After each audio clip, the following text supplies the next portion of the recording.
Good evening, everyone.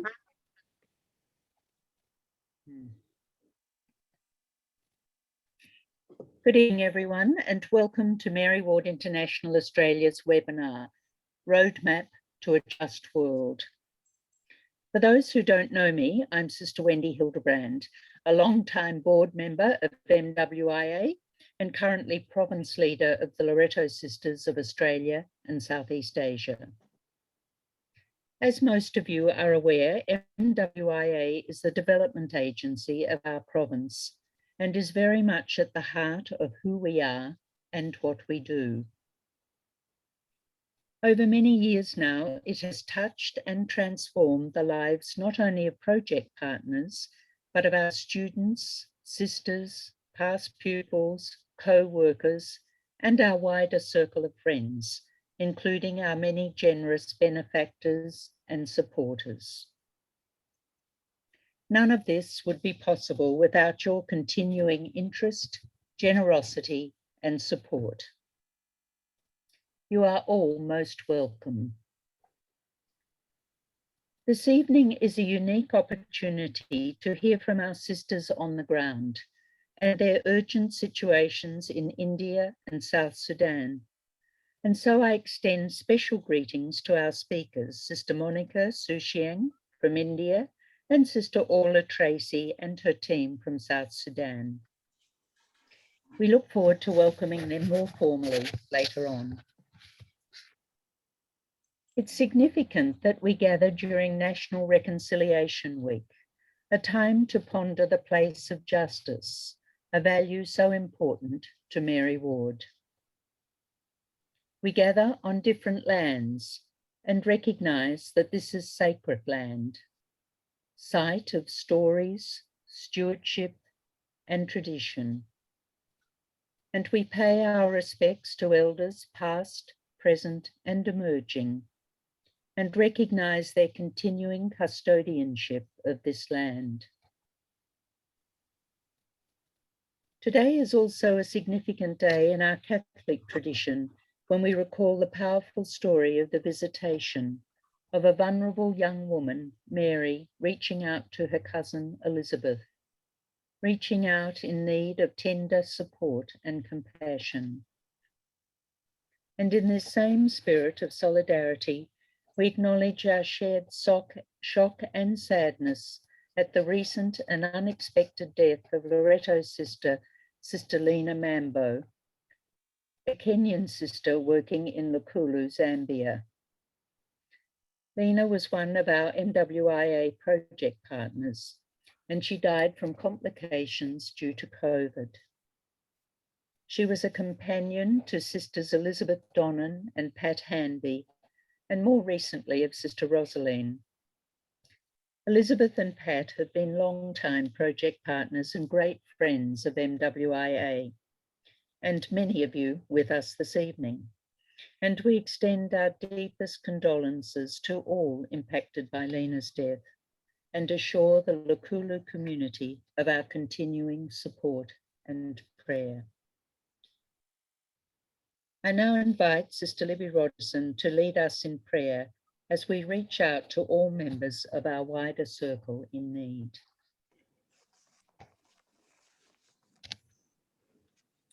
God of mercy and compassion, you are our way, our roadmap to all that is true and just. We pray for all who are suffering due to the global coronavirus pandemic. We remember sisters, students, families, project partners, and Mary Ward communities and organisations the world over. We pray in a special way for all projects supported by Mary Ward International, especially those across India, South Sudan, and Zambia. We open our hearts to the most vulnerable people with whom they live and minister. Comfort them and give them courage and strength in their time of great need. Console and bring your peace to those who grieve the loss of loved ones, especially friends of Mary Ward the world over. May the international community, including our own country, Australia, support those who are working to save lives on the front line in hospitals and clinics. May we respond with compassion to our suffering sisters and brothers. And we make our prayer in the name of your Son, Jesus, in unity with the Holy Spirit, now and forever. Amen. Thank you, Libby. It's my great pleasure now to hand over to the chair of MWIA's board, Dr. Leonie Degenhardt, who will lead us through this evening's program. Thank you, Leonie. Thank you, Wendy and Libby. And it is my privilege to MC this webinar this evening and to welcome you all.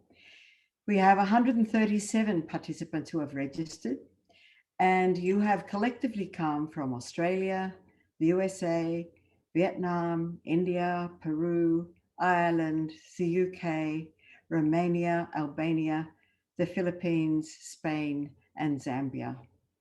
It is truly Mary Ward International. So we too in Mary Ward International acknowledge with sorrow and thanks Sister Lena Mambo. May her life and her death inspire us to keep supporting the work of the sisters through Mary Ward International Australia. I'd like now to introduce our Executive Officer, Hannah George, who is relatively new to Mary Ward International Australia. Hannah joined us in late August last year, bringing valuable experience from Amnesty International and a passion for the work of Mary Ward International Australia. So Hannah is going to be behind the scenes helping out. So thank you, Hannah. So how's this going to work, this webinar? An outline of our time together. To speak with us tonight, as Sister Wendy has explained, we have two Loreto sisters who live and work on the ground in India and South Sudan.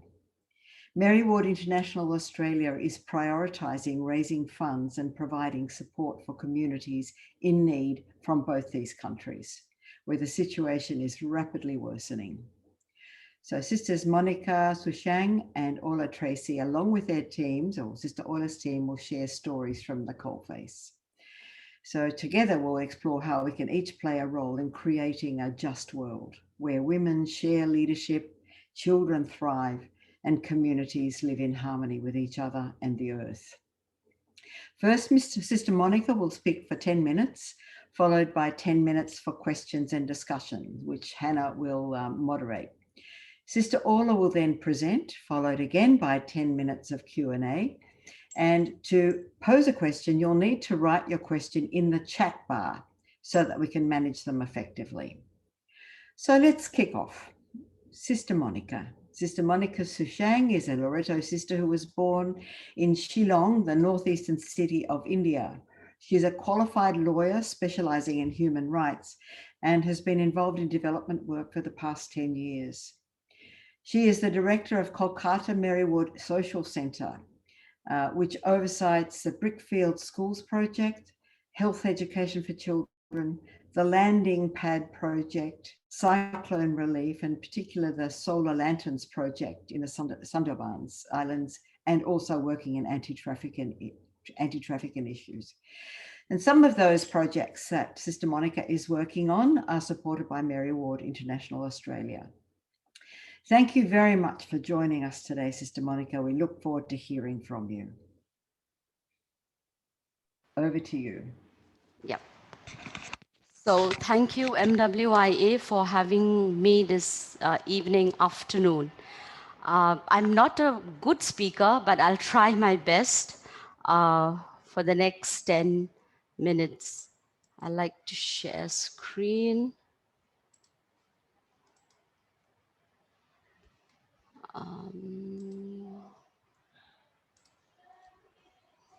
I hope you all can see the screen.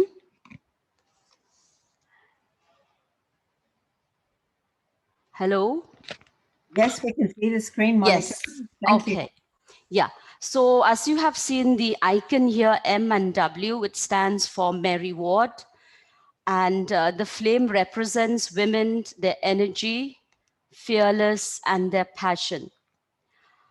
This is the place from where the energy and passion is spread every day. And this June on the 7th, we will be completing legally 7 years as a legal entity of the Loreto Sisters as NGO. And Kolkata Mary Ward Social Center has 3 thematic areas, as you have seen on the screen. And the last one, that is the natural disaster management. This has been added last year due to the COVID-19 and its impact. Our generations will never forget the social distancing circle drawn on the floor everywhere since last year. They represented exclusion, fear, and hopelessness.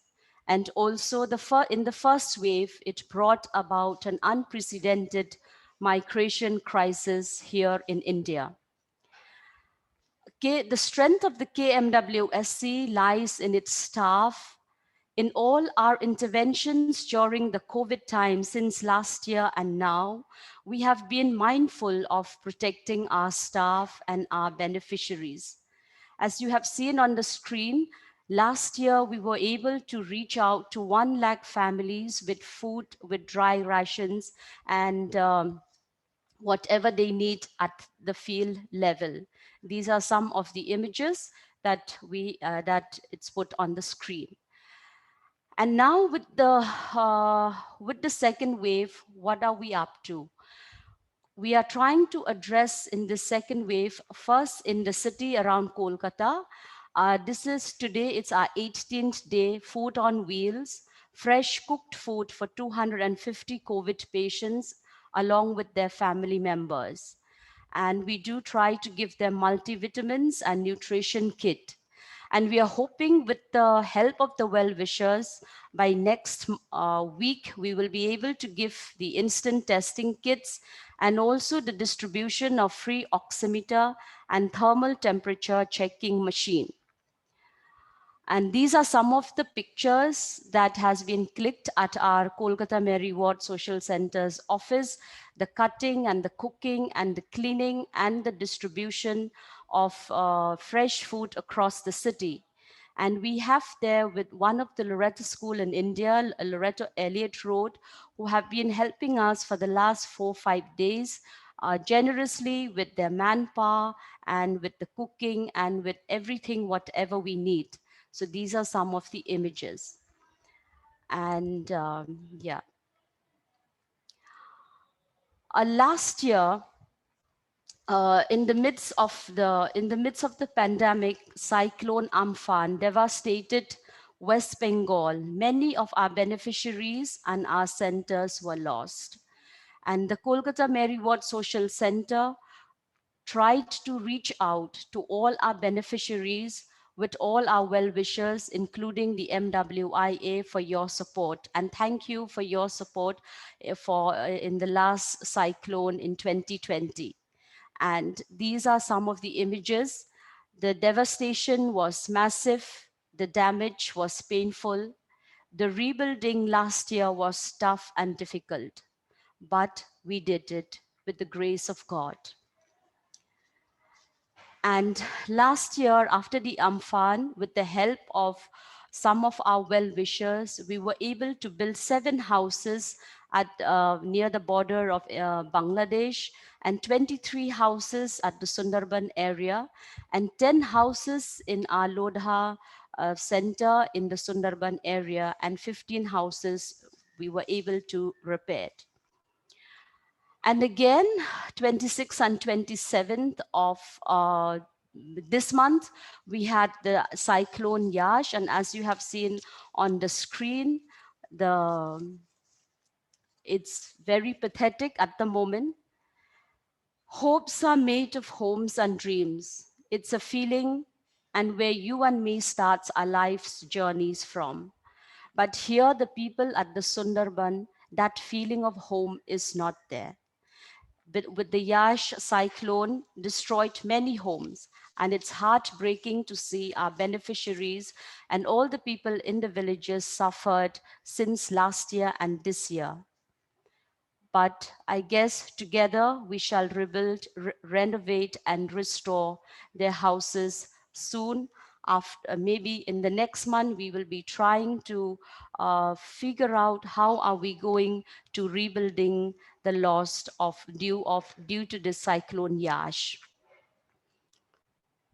Yeah. So as I have said we have 3 thematic area, and one of the thematic area is the anti-human trafficking that we have been doing from the year 2015. At the GC 2014, we have all the IVVMs have received the mandate that we need to do to combat trafficking wherever we are. So since then, Kolkata Mary Ward Social Center never looked back. And in this, Kolkata or West Bengal, we are on the top list on human trafficking, where women and children are being trafficked every minute from our state. And so therefore, in 2017, the Kolkata Mary Ward Social Center organized an international conference, where through this conference, we have received the platform where we could voice our voice for the voiceless from 2015. And last year, we had organized the international webinar on child tracking system, where we have published this book. Those of you who are interested to read this book, you can look into our website. Here, the human trafficking, the adolescent girls and boys played a very important role in this, where they tracked every day 10 to 15 girls without their knowledge. The adolescent girls and boys were preventing child marriages from their villages, and they were preventing from being trafficked from every places.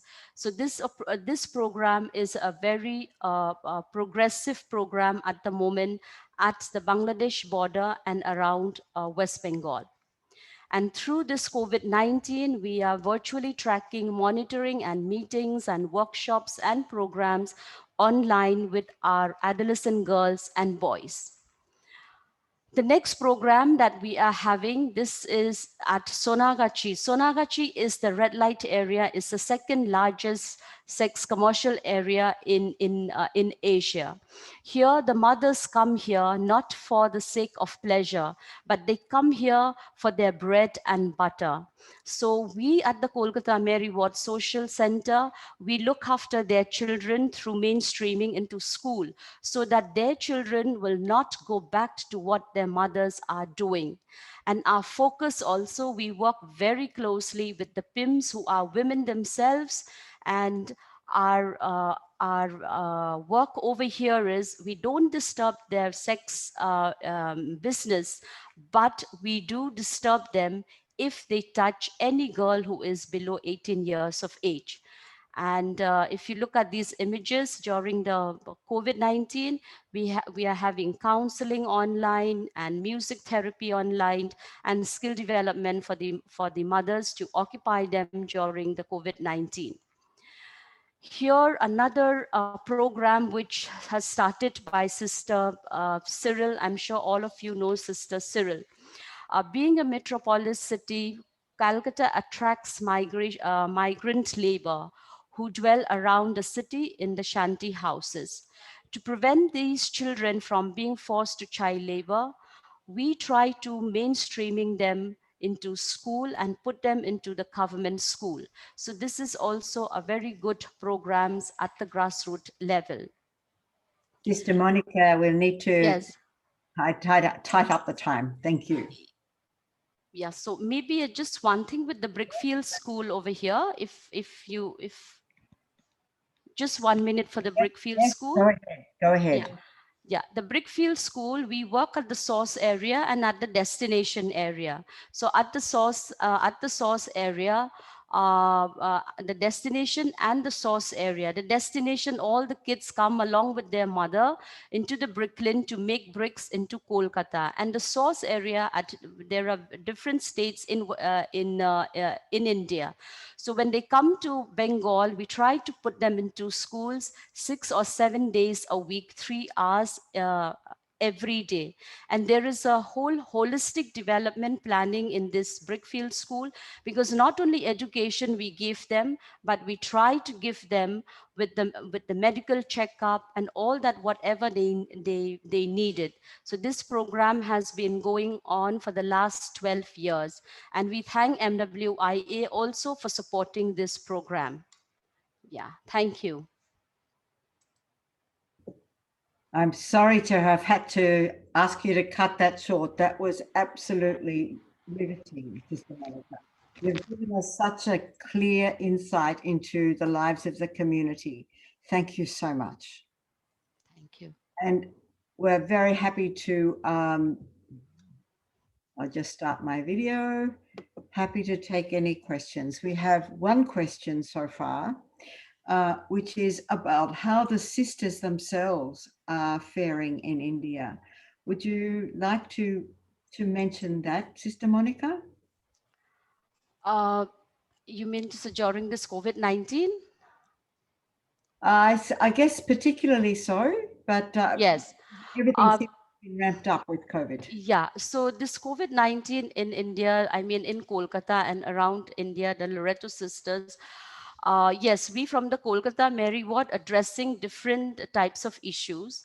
And yes, at the province level, we are also giving some of our schools for the isolation center that is in Asansol. And then 1 or 2 schools have given their whole school for the vaccination center. And we at the Kolkata Mary Ward here, we need a lot of help. So many of our Loreto sisters are coming every morning into our center to help us to cut and cook and distribute the food in whoever who needs our help. Yes, so I think on the whole, all of our sisters are involved in different ways how to help the people at this time, because as you have seen maybe in the media and in all over media that India at the moment, we are lacking of oxygens, we are lacking of beds, we are lacking of drugs, we are lacking of everything. I mean, the whole health infrastructure has collapsed. So therefore, I think everybody has come out to help, even though we are all frightened, even though we are all scared. But I guess all of us, we are trying to save lives. Truly amazing what you are doing. I have a question here. From your experience, Sister Monica, what are the main barriers and the most practical methods for the advancement and protection of women and children?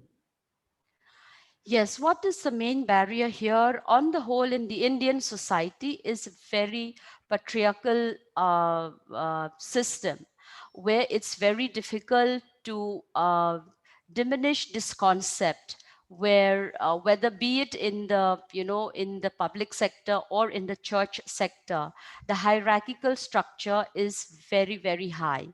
But yes, I guess we women in India at the moment, we try to break that silence in all through sectors, whether be it in the social development or be like we have seen now, many women are being a pilot, many women are heading this industry or that company. I think we are trying to break that silence, but however, we have a long way. We have a long way. And as your topic is a roadmap to a just world. And for us, what does it mean that in the Kolkata Mary Ward, all around, all of us women in India, it's a long way. So therefore, to reset, readjust, restart, refocus as many times as we could. Yeah. Thank you. And another question, with such enormous need, what criteria do you use to determine which projects you will develop? And I suspect that's partly for you, Sister Monica, partly also for Mary Ward International Australia. Would you like to respond to that first? Yes, so yes, the need is great. The need is great. And if we go back to our GC call, go where the need is greatest. Uh, yes, it's enormous, the need here in India in our projects. But yes, as I said, we try to refocus again and again what is the need of the people, because sometimes we catch ourselves that we want to do something because we feel the need of doing. But however, that is not the case anymore. You have to do a survey, you have to do an assessment, you'll have to do a lot of what we call it as a survey where these women are really need us. For example, the brick field. In the brick field, this is our 12th years going, and it's a very strong and very needed project, because these migrant children like you and me are able to sit in a classroom, and for them they will never see chairs, they will never see even benches in their lifetime. And with this small education that we are trying to give them, with this whole holistic development we're trying to give them, they are feeling that they do belong in the planet, in the humanity, like you and me. So I think that feelings that we are able to give them, and with that we would like to continue with this program, even though sometimes it's hard to find a donor, even though it's it, and with at this moment with the Indian government, with our role of FCRA, it has been very, very tough. But I guess we tried our best. Yeah.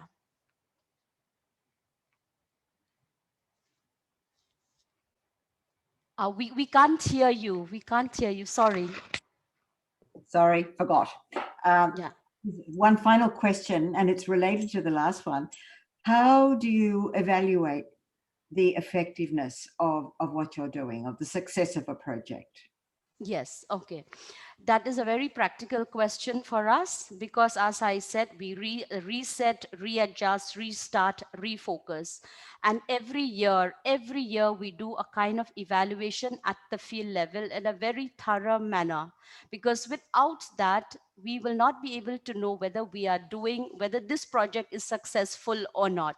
And the evaluation is not only done by let's say by the consultancy or people from outside, but we try to collect with all our beneficiaries together. For example, in the brickfield, we invited the brickfield owners, and then the mothers, and then the adolescent girls, the adolescent boys, the mothers and the fathers, and the people around in that location, and also the vendor whom we are buying food for the children, whom we are buying stationery for the children.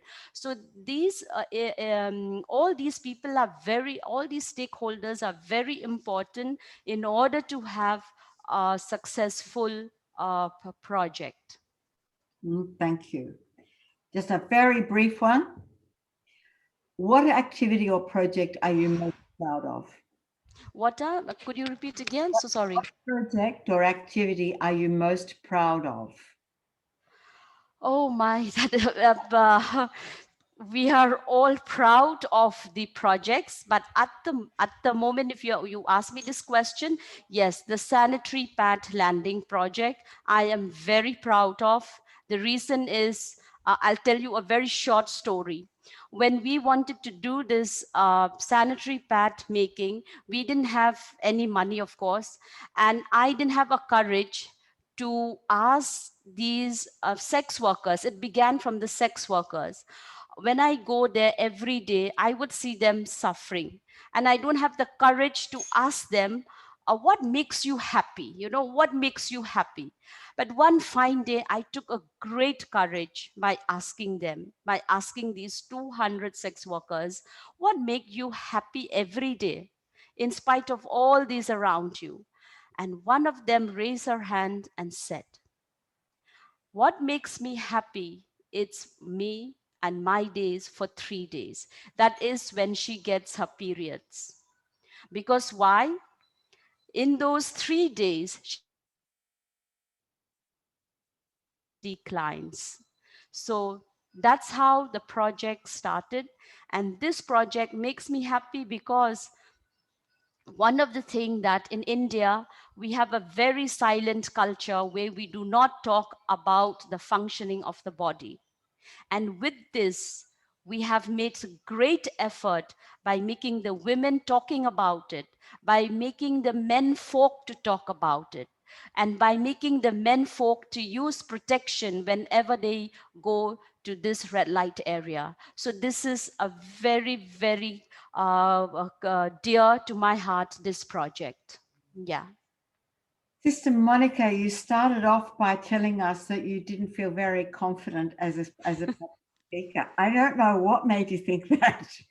You have spoken to us with such passion and such commitment to the people among whom you live and with whom you work. So thank you so much for all you have shared with us. Thank you so much for having me. Thank you. Okay. And we pass now to Sister Orla.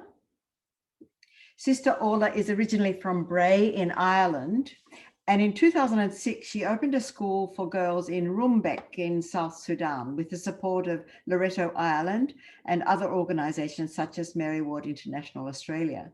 And this initial boarding school now encompasses primary and secondary school. It's known as Loreto Rumbek and is one of the highest achieving schools in South Sudan. It also includes a health care centre and a garden, which helps feed the community. Now, in 2019, Sister Orla received the US State Department International Woman of Courage Award, which recognizes women around the globe who have demonstrated exceptional courage and leadership in advocating for peace, justice, human rights, gender equality, and women's empowerment, often at great personal risk and sacrifice. So currently, we are focusing on Mary Ward International Australia appeal for South Sudan, focusing particularly on nutrition for under 5-year-olds who are at risk of starvation. So we look forward to hearing from you, Sister Orla, and from members of your team, particularly from Herbert Olwa and Mercy Mushal, who are project officers currently right in this minute in Nairobi. Is that right? Good morning. Yes, I think Herbert and Mercy, stick on your screen there. We can say hello to you. If you can, just for a moment, we can see them. Hi, Herbert. Good morning. I can't see your picture. Herbert and Mercy, that's our development team in Kenya. Hi, Herbert. And Mercy's there somewhere too. Thank you. Mercy's there. That's it. Thank you. I'm going to start sharing a screen if that's okay, and just talk through some of this.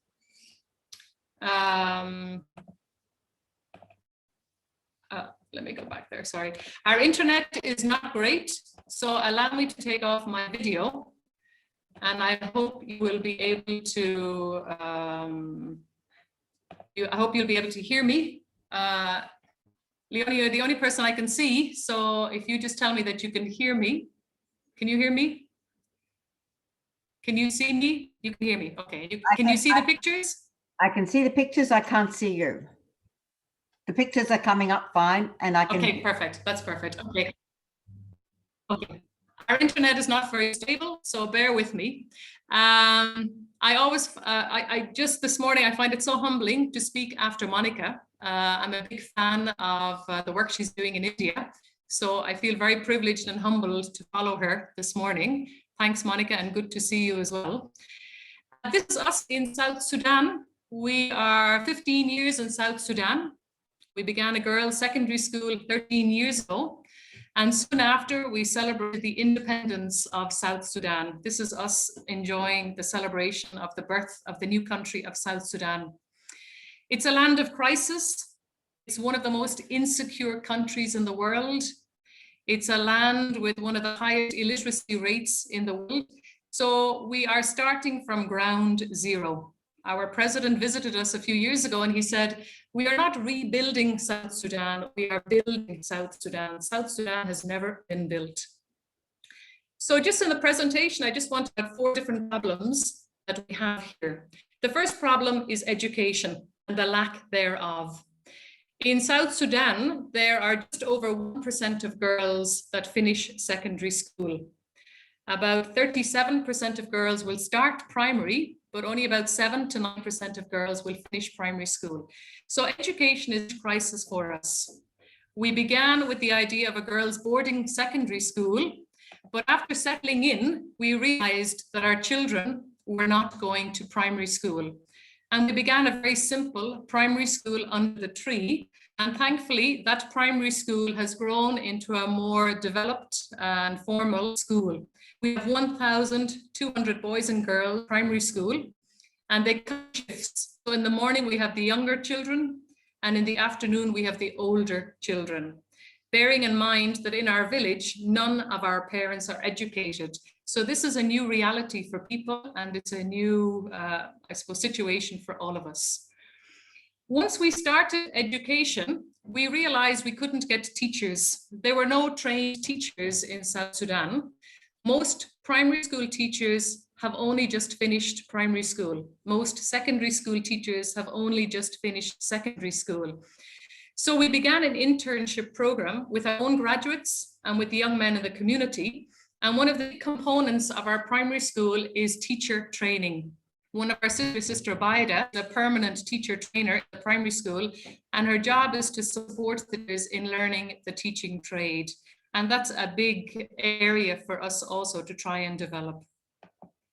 The second big problem found after we had started the primary school, we discovered that a lot of our children were sick, and quite a number of them were dying. And they were dying from simple things like diarrhea and from temperatures.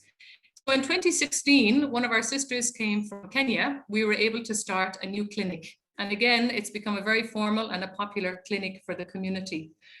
This, in South Sudan, the statistics would be that 65,000 people share one doctor, and that's if you're lucky. In our area, there are some healthcare facilities. There is no medicine. There are few trained personnel.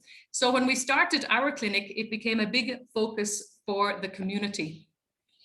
Our babies are the most vulnerable, and this is the project that we are now working with Mary Ward International for, and it's the under fives. They're the most vulnerable in our community. We have a very high infant mortality rate, and we have a very high maternal rate for mothers.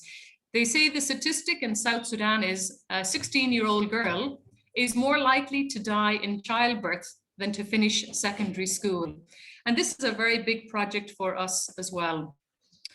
Having a primary school has been a perfect way into parents and health and hygiene, because once we have the children in the school, we're also able to educate the parents, monitor the children, ensure that there is feeding and there is good care, and all under the guise of education. So it fits in together in all of it. The other project in the clinic, the nutrition program. Many of you will know South Sudan has a population between 11 and 12 million, of which 7 million are hungry. So our nutrition program is a huge project. We, particularly for our under fives, and again, this is where we partner with you, we would bring our small children to the school, into the clinic, and they would even come our older brothers, their parents. So instead of feeding one child, you end up feeding a whole family. At the moment, we have 100 in that program in the school as well. When we looked into the whole issue, it's as you develop into the whole area of nutrition, we also discovered that our twins were particularly vulnerable in the community. Our mothers are breastfeeding, and many of our mothers are not able to produce milk for 2 children. So very often with twins, one of them will die. We now have a thriving twin program. We have 15 sets of twins up to the age of 7 months, where we're able to provide milk for the mother and also support the mother with her own nutrition program as well. And this has been a very popular program in the community as well. I think in many cultures we would feel blessed with twins, but in this culture, twins mean a burden and people struggle to support them. Then from that program, we started the vaccination program. And this is where mothers would come from the village for their vaccines. South Sudan has one of the lowest return in vaccine completion. We had a phone call last week from the County Health Development Office for Health, wondering how is it that in Loreto, we're able to get the parents to finish the program for vaccination? And would we mind adding more communities and villages where the mothers would come?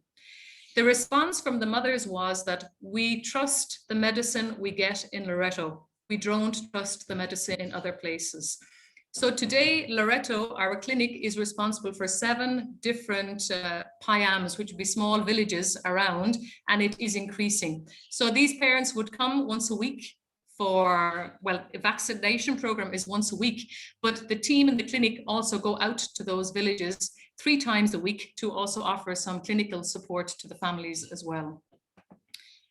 COVID obviously is a reality. This was our team last year when COVID was beginning. Honestly, we have been very blessed in South Sudan and in Rumbek. We have not seen any obvious cases of COVID, and we hope and pray that will continue.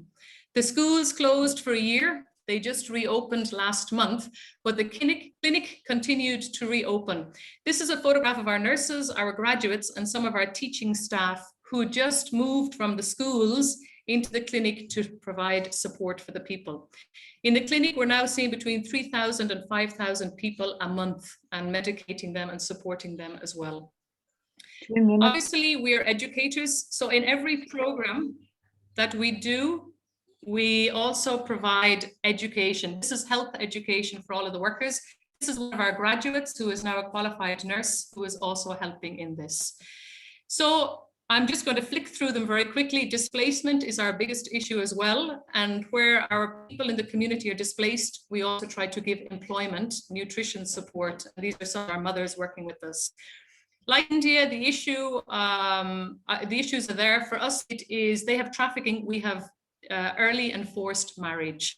52% of girls in South Sudan are married by the age of 18.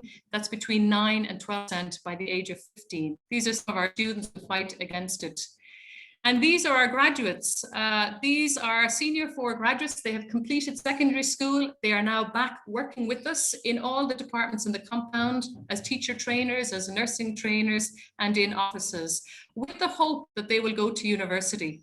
And this is some of our graduates went on to the internship program and they're now in university. Today we have 15 graduates studying health. We have 14 graduates studying education, along with students studying law, journalism, logistics, and various aspects of administration. And that is us from South Sudan. And thank you for the chance to share all of this with you. That was wonderful. Just an amazing achievement that you and your team have managed to set up in Rumbek and South Sudan. So there is a question here. What are the barriers to the furtherance of education? And what career pathways have been the most successful for your graduates? So it might be something that you've already just mentioned, I guess. You spoke just recently about a number of careers people have gone into from your graduates. I think our biggest challenge is a little bit like what Monica already mentioned. We're a patriarchal society and our girls are married for their cows. So we're also a collectivist society. So girls are not just the property of the father, but of her uncles and her extended family. We have a contract agreement that every girl must sign with her family when she comes to the school. And the idea is that this is supposed to protect the girl while she's studying, particularly in secondary school. It's not always held. We do have a lawyer, but again, the lawyer sometimes is afraid to challenge these families or these cases. We are trying to involve more community members, but it is still a challenge and we still lose girls every year to early and forced marriage. I suppose the way we have seen, as exactly as you said, the success has been through the internship program. The girls come back, they live with us, they learn their skills, the families are happy that they're being supported, that they're secure, and then that is their route into university as well. This year we've provided 50 different scholarships for girls in university, particularly in East Africa. Our feeling is if we want to help to build South Sudan, we also have to provide quality leaders who can do that. So that's a big commitment for us. Thank you. Another question from those who are watching online. If the parents in the community are uneducated, how do you convince them of the importance of education for their children? I just came from a meeting this morning. We have a parents meeting in the primary school. We have 1,200 children and we had 300 parents at the meeting. In that group, I would say 5 of the parents are educated, but they have all realized the advantages of education and they're all recognizing that this is the way that it's going to change. They have funny ideas about it as well. Some of them will say, if my child is educated, they will really look after me in my older years. So there's different motivational catchments that parents, or tags that parents will hold on to. But in the community here, there's been a huge change in attitude and a desire for all of their children to be educated. That's wonderful. I might ask you the same question, Sister Orla. Of all of the things that you and your team are doing in South Sudan and in Kenya, what is one project or a couple of projects that you're most proud of?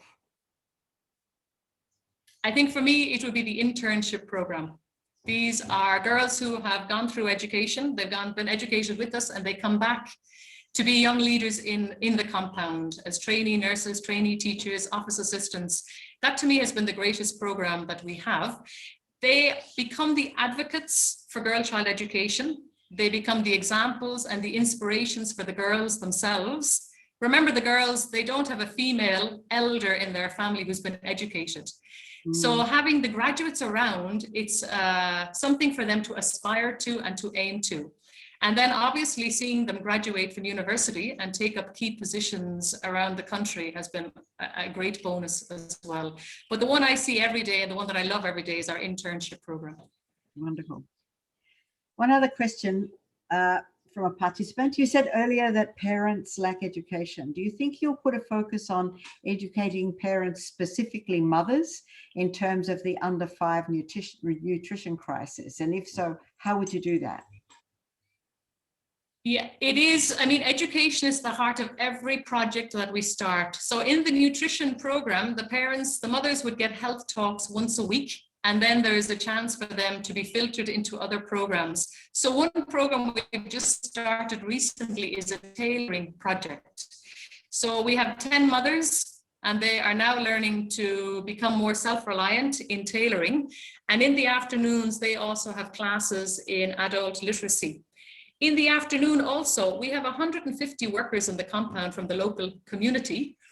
Those workers have actually, many of them are choosing to learn, and they have 5 of the men went into class last week and said, we want to learn as well. So it's not just the men and the women themselves are also getting motivated to learn. That's just wonderful. So thank you so much, Sister Orla. I'm sure I speak for others in saying that I found also absolutely inspiring what you are doing. At the same time, obviously the need is very great. So thank you so much for your time, for your team, and for all that you do to inspire us and to help the people, obviously the people who are there in your community. And thank you to you and to all in Mary Ward International Australia. We realize that we can't do this without your support, and your support, it does make a significant difference every day in our compound, and we're very grateful for it. Please don't tire of giving, please don't tire of helping, because we can only do it with you. We can't do it alone. So thank you for that too. Thank you, Sister Orla. The need, as we've heard, everybody, is great. And the Mary Ward International Board, together with the sisters, including many project partners, have developed a strategy to increase the support for the sisters who are working in the field and for the communities among whom they live and work. I'm pleased to present to you the Mary Ward International Australia Strategy 2021 to 2024. Our aim is a just world where women share leadership, children thrive, and communities live in harmony with each other and the earth. What we're really focusing on in this strategy process is partnership, increasing levels of partnership with the Loreto sisters and their colleagues in country, and hearing the voices of the communities that we serve and support. So please let me walk you through this graphic so you can see our roadmap for a just world. And thank you, Michelle, for putting this up on the screen for us to have a look at. So if you start in the bottom right, you see that we are planning to initiate change.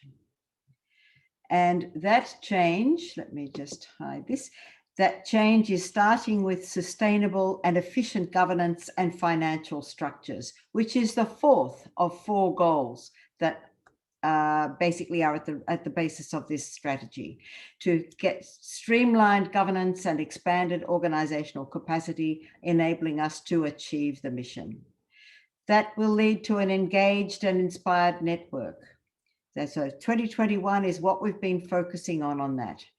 We come now to 2022 next year, and we'll be focusing very much on goal 3, increased awareness of and commitment to Mary Ward International and its mission. We want everybody who's here tonight in this webinar to go out and basically share the good news as well as the need. So basically increasing awareness of the need and the work of Mary Ward International Australia. We'll also be working very hard on developing diverse income streams and financial growth. We want to grow. At the moment, we don't have enough resources, anywhere near enough resources to be able to send to our project partners, the Loreto Sisters in the field. We are looking for all sorts of ways of increasing our income streams. That will help us to deliver change, and developing active, open partnerships with shared vision within our own Loreto and Mary Ward International community and beyond. We can partner with other like-minded organizations, for example, in order to get maximum benefit to those who are in the communities. Which leads us to 2023 and goal 2. We're aiming in this goal for sustainable systemic change. This year has been challenging because development goals have often, out of sheer need that has been COVID related and natural disaster related, there's been a need for aid. Our aim, however, is sustainable systemic change through effective, respectful collaborations and partnerships. We'll be working very much on advocacy. And increasingly, obviously, that's going to be evidence-based. It's got to be based on data and research, which leads us then into 2024 and collaborative, innovative projects, again, designed to support the Loreto Sisters in the field and the communities they serve. And our first goal, our top goal, is women and community-led sustainable programs transforming unjust structures and reducing poverty and oppression. And this leads to lasting change and helps us to get further towards our vision of the just world. So this is our roadmap to a just world.